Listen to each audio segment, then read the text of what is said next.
धेरै रोए म हिजो साँझमा तिम्रै झल्कोहरूको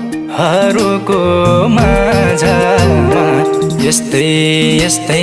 पर्छ र पोता तिमीलाई सम्झे रुन्न त भन्छु नि आफै आँसु झर्छ र पोता